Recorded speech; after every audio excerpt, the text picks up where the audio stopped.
Side खबरों के लिए सब्सक्राइब करें फ्लेम मीडिया और उसके बाद बेल आइकन को प्रेस करें ताकि सबसे पहले आपको मिले एक्सक्लूसिव खबरें।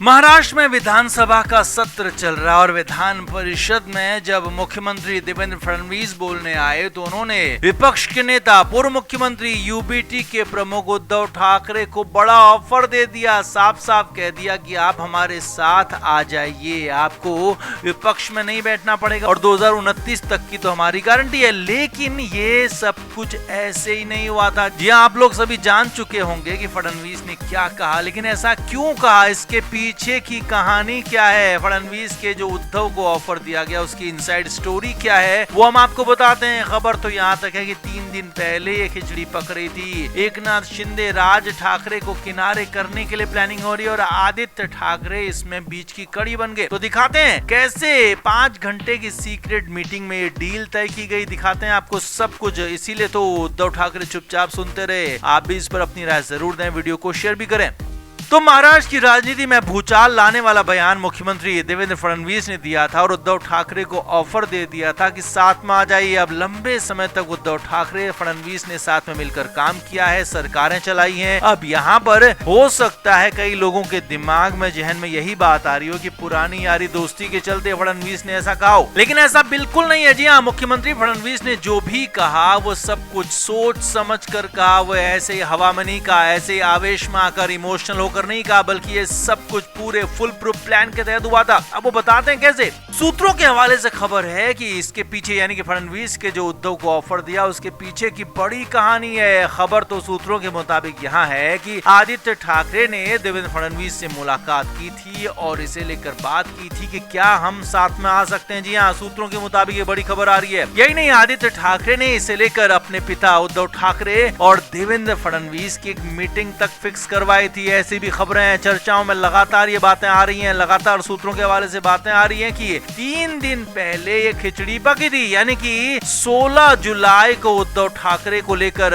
फडणवीस ने ऑफर दिया और उससे 3 दिन पहले यानी कि 13 जुलाई संडे के दिन ये खिचड़ी पक रही थी, ये बातें हो रही थी, ये ऑफर दिया गया था। अंदर खाने यहाँ तक बात हुई कि उद्धव ठाकरे और फडणवीस एक साथ आते हैं तो किसको ज्यादा नुकसान होगा। जी हाँ, यहाँ तक की बातें हो गई। सूत्रों के मुताबिक खबर है कि आदित्य ठाकरे ने पहले फडणवीस से मुलाकात की, उसके बाद अपने पिता को भी मिलवाया और करीब 5 से 6 घंटे की ये मुलाकात हुई और इस सीक्रेट मीटिंग में कई तरह की बातें हुई, ऐसी भी चर्चाएं हैं। सूत्रों के मुताबिक एकनाथ शिंदे जो कि महाराष्ट्र की सरकार में डिप्टी सीएम हैं, उनसे उद्धव ठाकरे को तो दिक्कत है ही है, देवेंद्र फडणवीस को भी उनसे दिक्कतें होने लगी हैं। फडणवीस खुद एकनाथ शिंदे को अपने साथ अपने गठबंधन में नहीं चाहते हैं क्योंकि दोनों के बीच में क्लैशेस लगातार बढ़ते जा रहे हैं। हालांकि एकनाथ शिंदे को दिल्ली का वरदहस्त प्राप्त है, दिल्ली से बीजेपी की सेंट्रल लीडरशिप उन्हें साथ में चाहती है, लेकिन महाराष्ट्र के मुख्यमंत्री फडणवीस उन्हें फूटी आंख नहीं देखना चाहते हैं। इसीलिए तो यहाँ पर एकनाथ शिंदे को खत्म करने के लिए कहीं, राज ठाकरे को खत्म करने के लिए कहीं उद्धव ठाकरे को साथ तो नहीं लाया जा रहा है, ऐसी बातें हो रही है। तो खबर ये भी है सूत्रों के मुताबिक कि एकनाथ शिंदे को साइडलाइन करने की लगातार कोशिशें हो रही है और उसी कोशिश में ये काम हो सकता है। और यही नहीं, राज ठाकरे बीच में उद्धव ठाकरे के साथ आने के लिए तैयार थे, लेकिन अब वो बिदके नजर आ रहे हैं, अलग अलग नजर आ रहे हैं। तो क्या उनको कहीं से ऑफर मिला है या नहीं मिला है, जो भी है, लेकिन हाँ, यहाँ पर उद्धव ठाकरे और फडणवीस की मुलाकात हुई है तो ये राज ठाकरे पर भी प्रेशर का काम करेगा। अब राज ठाकरे को उद्धव ठाकरे से बात करने के लिए मजबूर होना पड़ेगा और अगर नहीं होते हैं तो राज ठाकरे फिर कहीं के नहीं रहेंगे क्योंकि बीजेपी के साथ तो उद्धव ठाकरे खुद चले जाएंगे और राज कांग्रेस के साथ जा नहीं सकते हैं, तो इसीलिए उनकी राजनीति खत्म मान ली जाएगी। तो इसीलिए ये तक कहा जा रहा है कि एकनाथ शिंदे राज ठाकरे की राजनीति को खत्म करने के लिए सब प्लानिंग हो रही है। तो आप क्या मानते हैं, क्या वाकई में ऐसी सीक्रेट प्लानिंग हुई होगी या फिर सिर्फ हवाओं का, चर्चाओं का बाजार गर्म है? आप क्या मानते हैं, कमेंट जरूर करें, वीडियो को शेयर भी करें।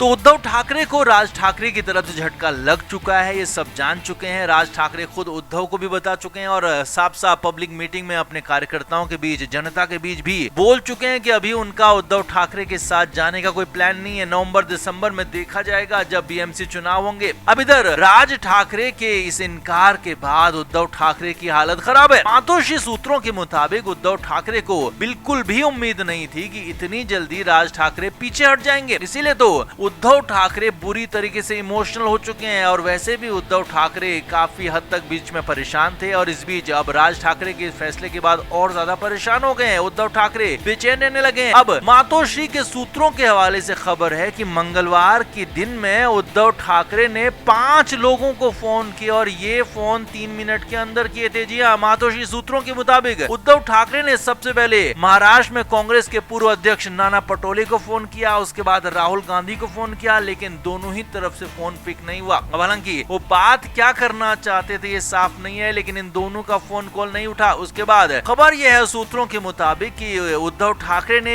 बिहार के नेता तेजस्वी यादव, उत्तर प्रदेश के पूर्व मुख्यमंत्री अखिलेश यादव को भी फोन किया, वहां से भी उनकी फोन पर बात नहीं हो पाई और अंत में शरद पवार को उन्होंने फोन किया, लेकिन हाँ, शरद पवार से जरूर उनकी थोड़ी देर बात हो पाई। ये खबर मातोश्री के अंदर से आ रही है। अब अंदर की खबर ये है, सूत्रों के हवाले से जो खबर है कि उद्धव ठाकरे चाहते हैं कि इंडिया ब्लॉक की एक मीटिंग जल्द से जल्द बुलाई जाए और इसीलिए उद्धव ठाकरे ने पहले नाना पटोले को, राहुल गांधी को फोन किया और उसके बाद तेजस्वी यादव, अखिलेश यादव को फोन किया और अंत में शरद पवार को भी फोन किया। अब उद्धव ठाकरे चाहते हैं कि जल्द से जल्द इंडिया ब्लॉक की बैठक हो ताकि आगे के चुनावों के लिए रणनीति बनाई जा सके। उद्धव ठाकरे ने एक पब्लिक मीटिंग में भी कहा था कि 2024 चुनाव के बाद इंडिया ब्लॉक की कोई मीटिंग नहीं हुई है। कांग्रेस पर सवाल भी उठाए थे। हालांकि कुछ लोगों का ये भी कहना है कि वो बीएमसी चुनाव में अकेले लड़ने के मूड में है, इसलिए भी हो सकता है वो कांग्रेस को घुड़की दे रहे हैं। लेकिन अंदर की खबर ये है कि उद्धव ठाकरे परेशान है बुरी तरीके से और उनको अब साथ चाहिए। वो चाह रहे हैं कि जो इंडिया ब्लॉक उनके साथ था वो उनके साथ ही रहे, जो राहुल गांधी, नाना पटोले उनके साथ थे वो उनके साथ में ही रहे और अखिलेश यादव का भी उन्हें समर्थन मिले तो शरद पवार भी उनके साथ ही रहे, क्योंकि उद्धव ठाकरे को अब लगने लगा है कि अकेले उनके बस की बात नहीं है कि महाराष्ट्र में वो बदलाव ले आए। इसीलिए वो चाहते हैं कि सारे के सारे लोग उनके साथ रहे, पूरा इंडिया ब्लॉक एक साथ रहे और इसी घबराहट में उद्धव ठाकरे ने 3 मिनट के अंदर 5 फोन कर दिए। हालांकि मातोश्री सूत्रों के मुताबिक खबर है कि उद्धव ठाकरे की बेचैनी इस कदर बढ़ गई थी कि परिवार तक परेशान हो गया कि आखिर इतना ज्यादा टेंशन वो क्यों ले रहे हैं। उद्धव ठाकरे को समझाया गया कि आप पर इससे भी बड़ा संकट पहले आया है, आपकी सरकार चली गई, आपकी पार्टी आपसे छीन ली गई, लेकिन तब आप इतने परेशान नहीं दिखे थे। तो इस बार राज ठाकरे के इस बयान के बाद, राज ठाकरे के इनकार के बाद आप इतना परेशान क्यों हैं? हालांकि सूत्रों का यह भी कहना है कि उद्धव ठाकरे को पूरी उम्मीद हो चली थी कि राज ठाकरे साथ आएंगे तो मराठा वोट को वो एक कर लेंगे और मराठा वोट के बूते महाराष्ट्र में भी अपनी राजनीति को चमका लेंगे, लेकिन ऐन वक्त पर राज ठाकरे पीछे हट गए और इसीलिए उद्धव ठाकरे बुरी तरह से अंदर से टूट गए हैं, इमोशनल हो गए, इसीलिए ऐसा सब कुछ कर रहे हैं। तो आप क्या मानते हैं, उद्धव ठाकरे के लिए अब आगे के रास्ते बिना राज ठाकरे के कितने मुश्किल हो सकते हैं? कमेंट जरूर करें, वीडियो को शेयर भी करें।